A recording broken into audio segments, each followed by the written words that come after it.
Hi hello guys, welcome to Chandu floors.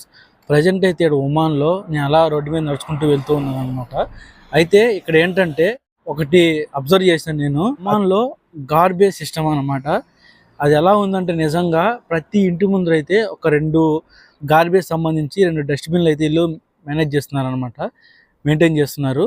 వేయడానికి ఎక్కడ బయట వేయకుండా పడేయకుండా వీళ్ళైతే ఆ డస్ట్బిన్లు వేస్తారనమాట. ఒకటి తడి చెత్త, ఒకటి పొడి చెత్త అని మనం స్కూల్లో చదువుకున్నాం కదా, అదే రూల్ వీళ్ళు ఫాలో అవుతున్నారు ఇక్కడ. నేను ఇక్కడ చూపిస్తాను చూడండి మీకు. ఇప్పుడు చూడండి, వీళ్ళు తిన్న ఫుడ్ తీసుకెళ్ళి బయట పడేయకుండా ఎక్కడంటే అక్కడ పడేయకుండా, చూడండి మన మాదిరి ఇంటి వెనకాల దెబ్బలు ఇవన్నీ ఉండవు కాబట్టి వీళ్ళు ఈ మాదిరి డస్ట్బిన్ పెట్టుకుంటారు అనమాట. సో అయితే చూడండి, ప్రతి ఇంటి ముందు ఇవన్నీ ఇల్లులు, చిన్న చిన్న ఆఫీసులు ఇలాంటివి అనమాట. సో అయితే ప్రతి ఇంటి ముందు ఈ మాదిరి ఒకటి కానీ 2 కానీ డస్ట్బిన్లు అయితే ఉంటాయన్నమాట.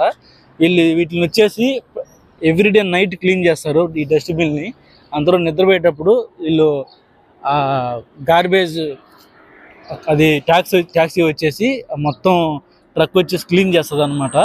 ప్రతి గార్బేజ్కి వీళ్ళు సర్టన్ అమౌంట్ పే చేస్తారనమాట దీనికి క్లీన్ చేసినందుకు. సో చూడండి, మీరు ప్రతి ఇంటి ముందు ఎలా పెట్టుకున్నారు వీళ్ళు ఒక్కోటి మొత్తం గార్బేజ్ సంబంధించి. ఎడారి విశాలంగా ఉందని చెప్పి వీళ్ళు ఎక్కడంటే అక్కడ పడేయడం లేదండి. మన మాదిరి మనం గుంతల్లో దెబ్బల్లో ఎక్కడంటే అక్కడ పడేస్తాము. సో వీళ్ళు చూడండి మెయింటెనెన్స్ ఇక్కడ ఎలా ఉందో మొత్తం గార్బేజ్ సంబంధించి అంత క్లీన్గా ఉంచుకుంటారు అనమాట వీళ్ళు ఈ కంట్రీ మొత్తం. మీరు కాకపోతే గమనించండి, మొత్తం ఈ రోడ్లు ఇవన్నీ చూడండి ఎలా ఉన్నాయో. సో చూడండి మొత్తం ఎలా ఉన్నాయో వరుసగా డస్ట్బిన్లు అన్నీ చూడండి అంతా మొత్తం అలా మొత్తం డస్ట్బిన్లు అనమాట అవన్నీ.